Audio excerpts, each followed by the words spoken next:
Halo kawan pajak, Assalamualaikum warahmatullahi wabarakatuh. Bertemu lagi bersama saya Winda Mai dalam podcast pajak PP 030, cerdas, patuh, peduli, dan berkontribusi.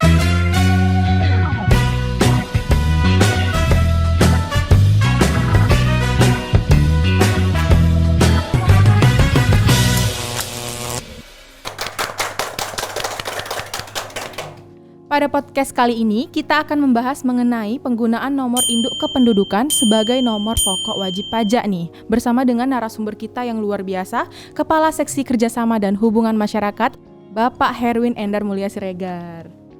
Selamat pagi Bapak. Selamat pagi Kak Winda. Sehat ya Pak? Sehat. Kita langsung ke pertanyaan pertama ya Pak, karena kayaknya kawan pajak ini udah kepo banget nih mengenai kebijakan pemerintah yang terbaru. Saat ini kan sedang ramai Pak diperbincangkan tentang keluarnya kebijakan pemerintah yang mengatur bahwa nomor induk kependudukan akan digunakan nih Pak sebagai nomor pokok wajib pajak. Nah sebenarnya apa sih Pak latar belakang pemerintah mengeluarkan kebijakan ini? Oke baik Kak Winda dan kawan pajak semua ya. Jadi terkait dengan NIK menjadi NPWP ini memang sudah diperbincangkan ya beberapa waktu belakangan ini. Jadi kalau latar belakang awalnya sebenarnya itu adalah ini merupakan amanat dari Undang-Undang Nomor 7 Tahun 2021 tentang harmonisasi peraturan perpajakan yang berlaku di 29 Oktober 2022 ya. Jadi dalam pasal 2 ayat 1 disebutkan bahwa untuk wajib pajak orang pribadi yang merupakan penduduk Indonesia ya, dibatasin ya, wajib pajak orang pribadi yang merupakan penduduk Indonesia itu akan menggunakan NIK sebagai NPWP. Nah, itu latar belakangnya. Nah, kemudian untuk melaksanakan amanat di undang-undang tersebut tentu perlu ada turunan peraturan yang menjelaskan bagaimana pelaksanakannya. Nah, itu sudah ada yaitu Peraturan Menteri Keuangan nomor 112 tahun 2022 ya tentang NPWP bagi wajib pajak orang pribadi, wajib pajak badan, dan wajib pajak instansi pemerintah. Nah itu secara umum seperti itu. Nah tadi Kak Winda nanya juga kenapa harus NIK menjadi NPWP begitu kan? Nah ini ada beberapa hal ya. Nah kalau kita lihat latar belakangnya secara umum memang pemerintah itu sedang membangun suatu basis data yang terpadu ya. Nah, jadi ada beberapa ketentuan. Yang pertama itu ada Perpres 83 tahun 2021. Nah, di situ ada kewajiban mencantumkan NIK dan NPWP bagi pengguna layanan publik. Nah, artinya udah ada penegasan ya bahwa NIK dan NPWP itu akan digunakan. Berarti ini nomor penting ini karena semua pengguna layanan publik harus menggunakan NIK atau NPWP. Nah, kemudian ada juga kebijakan Presiden yang tertuang dalam Perpres 39 tahun 2019 yaitu tentang Satu Data Indonesia. Jadi pemerintah ingin memperbaiki tata kelola data agar data itu akurat, mutakhir, terpadu, dapat dipertanggungjawabkan, mudah diakses serta mudah dibagi-pakaikan antar instansi pemerintah. Jadi tujuannya apa? Dengan kondisi data seperti itu, maka data itu nanti akan bisa dimanfaatkan secara optimal untuk perencanaan, pengendalian dan evaluasi pembangunan. Jadi seperti itu latar belakangnya kenapa NIK ini akan menjadi NPWP. Arahnya secara konsep ya seperti itu Kak Winda. Baik, Pak. Tapi kalau memang nomor induk kependudukan ini digunakan sebagai NPWP nih Pak ya, berarti setiap lapisan masyarakat harus bayar pajak dong Pak? Karena kan setiap orang punya NIK nih Pak. Ya, nah kita kembali ke ketentuannya ya Kak Winda ya. Tadi di Undang-Undang Harmonisasi Peraturan Perpajakan disebutkan bahwa NIK sebagai NPWP adalah untuk wajib pajak orang pribadi penduduk Indonesia. Sudah dibatasin ya. Wajib pajak itu kan banyak. Ada wajib pajak badan, ada wajib pajak instansi pemerintah, ada juga wajib pajak yang bukan penduduk Indonesia. Jadi mereka tidak termasuk dalam ketentuan yang NIK menjadi NPWP tadi. Nah, jadi kalau pertanyaannya apakah semua orang disuruh bayar pajak? Itu kan tadi ya. Nah, itu begini ketentuannya berbeda ya. kalau orang membayar pajak atau tidak membayar pajak itu terkait dengan persyaratan subjektif dan objektif yang diatur dalam Undang-Undang Ketentuan Umum Perpajakan. Jadi itu terkait materinya ya. Nah, sementara NPWP yang akan nanti menggunakan NIK tadi itu terkait dengan administrasi perpajakan. Jadi hal yang berbeda. Jadi yang satu terkait materi, yang satu terkait administrasi. Jadi kalau pertanyaannya disambung lagi, jadi setiap orang yang mempunyai NIK dia otomatis menjadi NPWP dan wajib bayar pajak, itu logikanya tidak tepat seperti itu, Kak Winda. Begitu ya Pak ya. Jadi sebenarnya NIK sebagai NPWP ini akan berlaku mulai kapan nih Pak? Terus kalau misalnya dia wajib pajak badan nih, kan nggak punya NIK nih Pak, terus gimana tuh perlakuan pajaknya? Nah seperti tadi ya, ketentuan dalam Undang-Undang Harmonisasi Peraturan Perpajakan kan hanya mengatur NIK sebagai NPWP untuk wajib pajak orang pribadi penduduk Indonesia. Nah, kita tahu di PMK 112 yang mengatur tentang aturan pelaksanaannya itu kan mulai berlaku 14 Juli 2020. Kemarin Jadi jadi sekitar 1,5 bulan yang lalu. Jadi sebenarnya saat kita berbicara ini itu sudah berlaku sekitar 1,5 bulan lah ya. Nah, kemudian bagaimana tadi untuk wajib pajak yang dia bukan merupakan orang pribadi penduduk Indonesia, itu ada aturan lain. Tapi intinya seperti ini, kan NIK itu strukturnya 16 digit ya. Kak Winda mungkin tahu kan, 16 digit itu terdiri dari 6 digit pertama itu adalah kode wilayah ya. 6 digit kedua itu biasanya identitas terkait tanggal lahir. Nah, kemudian sisanya 4 digit terakhir itu adalah kode unik yang merupakan nomor urut yang diberikan oleh instansi pemerintah ya. Dalam hal ini Dukcapil ya. Nah, mereka yang memberikan itu sehingga kode itu unik. Artinya kode itu unik dan hanya bisa dipakai oleh orang pribadi penduduk Indonesia. Nah, tadi bagaimana untuk wajib pajak yang lain? Nah, konsekuensinya berdampak ke sistem informasinya Direktorat Jenderal Pajak karena NIK 16 digit.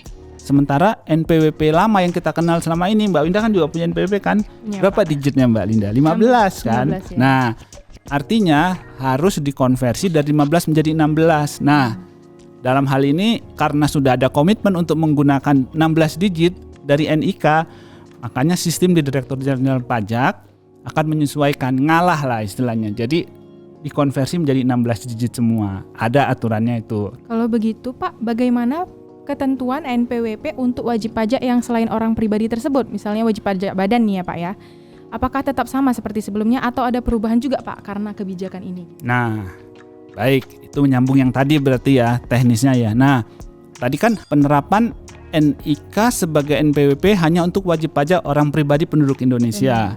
Sementara dalam ketentuan PMK 112 diatur wajib pajak lain selain wajib pajak orang pribadi penduduk Indonesia. Itu ada wajib pajak badan, wajib pajak orang pribadi yang bukan penduduk Indonesia, dan wajib pajak instansi pemerintah. Nah, karena mereka tidak punya NIK kan, badan kan nggak punya NIK kan. Nah, kemudian instansi pemerintah punya NIK yang enggak kan. Nah, berarti kebijakan yang diambil adalah dengan menambah 1 digit lagi di 15 digit yang nomor NPWP yang sudah ada, yaitu di depannya dengan menambah 0. Jadi nantinya semua jadi 16. Gitu Kak Winda. Ini menyesuaikan ya Pak ya. Ya. Yang tadinya 15 digit jadi 16 digit gitu ya. Pak ya. Jadi ada yang perlu dipersiapkan nggak nih Pak bagi kawan pajak yang termasuk wajib pajak orang pribadi untuk memperoleh NPWP-nya ini menjadi sesuai NIK gitu Pak? Apakah harus melapor dulu ke kantor pajak Pak? Nah gini, terkait operasionalnya itu ada penjadwalannya. Jadi kan begini, tadi kan kita sudah bahas ya bahwa NPWP yang selama 15 digit menjadi 16 digit karena ada penyesuaian dari NIK. Nah, artinya sistem-sistem itu kan harus dipersiapkan untuk mengakomodir struktur data yang baru kan. Nah, selain itu Kak Winda juga tahu kan, NPWP itu kan tidak hanya dipakai di Direktorat Jenderal Pajak, juga dipakai di instansi lain.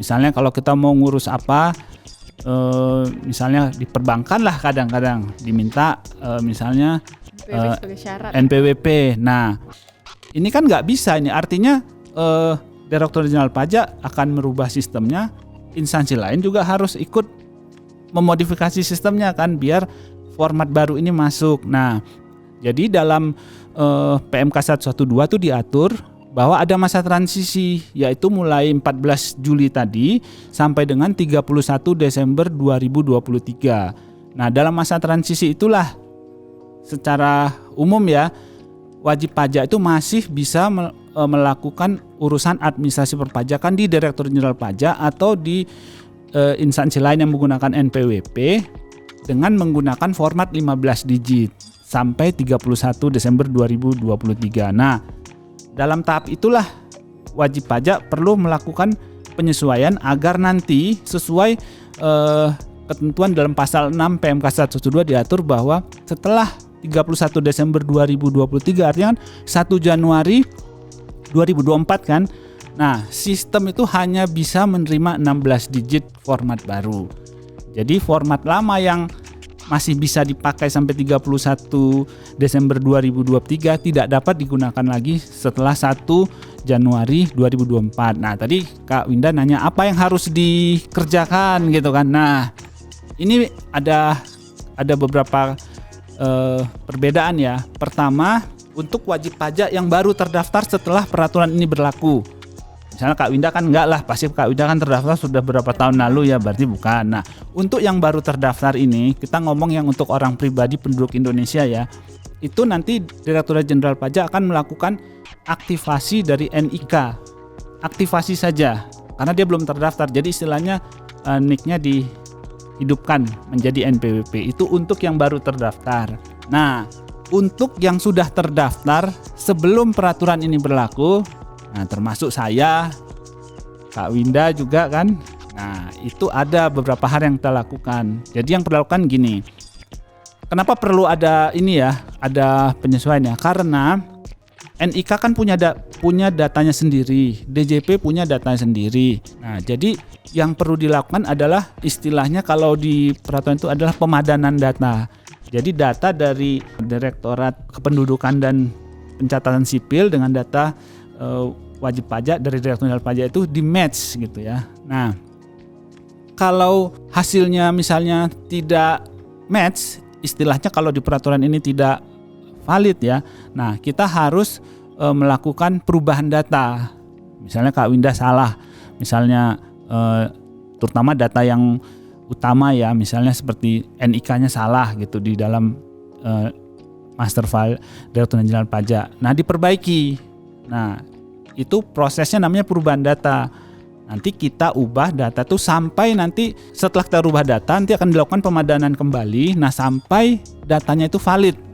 Nah, begitu valid, nah saat itulah kita bisa menggunakan NIK sebagai NPWP. Artinya semua nanti kita di tahun 1 Januari 2024 kita langsung bisa menggunakan NPWP yang format 16 digit yang berasal dari NIK tersebut. Jadi itu yang penting, kita harus melakukan perubahan data sampai datanya valid dulu. Itu yang perlu dilakukan dan batasnya hanya sampai 31 Desember 2023. Itu Kak Winda. Berarti singkatnya kalau memang sudah terdaftar, dilihat dulu nih valid tidak. Kalau tidak valid dipadanin dulu datanya, diubah datanya sehingga valid ya Pak ya. Ya. Tapi kalau memang belum terdaftar, tinggal diaktifasi aja ya Pak ya. Berarti nah, prosesnya begitu ya. Semakin ini dong Pak ya, semakin praktis ya Pak ya jadinya dengan adanya kebijakan ini. Ya.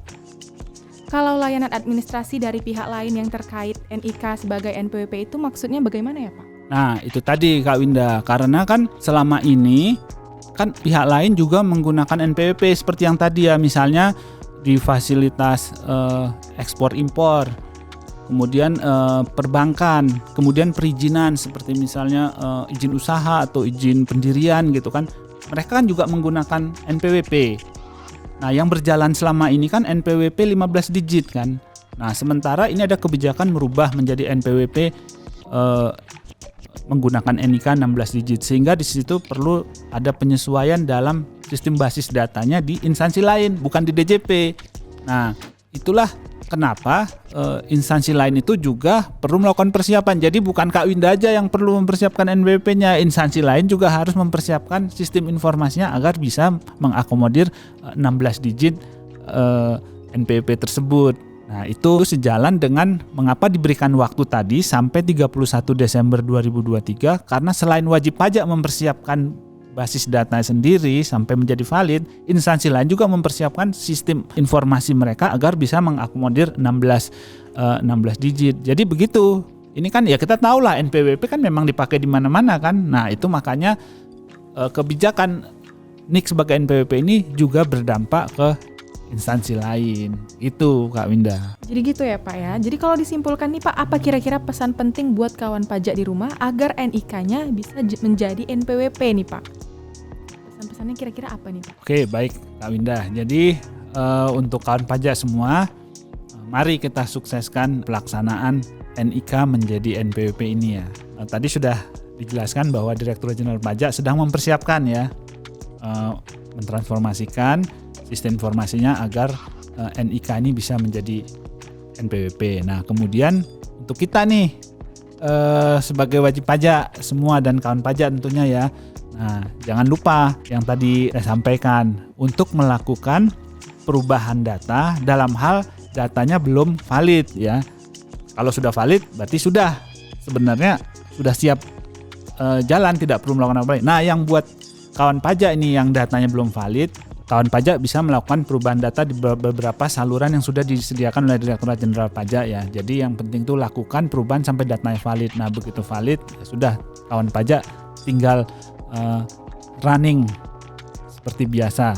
Pada tahun 2024 nanti langsung menggunakan NIK sebagai NPWP. Gitu Kak Winda. Baik, terima kasih banyak loh Pak pesan-pesannya buat kawan-kawan pajak yang di rumah. Jadi kawan-kawan pajak di rumah ini bisa mempersiapkan apa yang diperlukan, juga bisa lebih mengecek apakah datanya sudah valid, juga bisa tahu nih persiapan dan langkah apa selanjutnya yang diperlukan untuk mengaktifkan NIK mereka menjadi NPWP.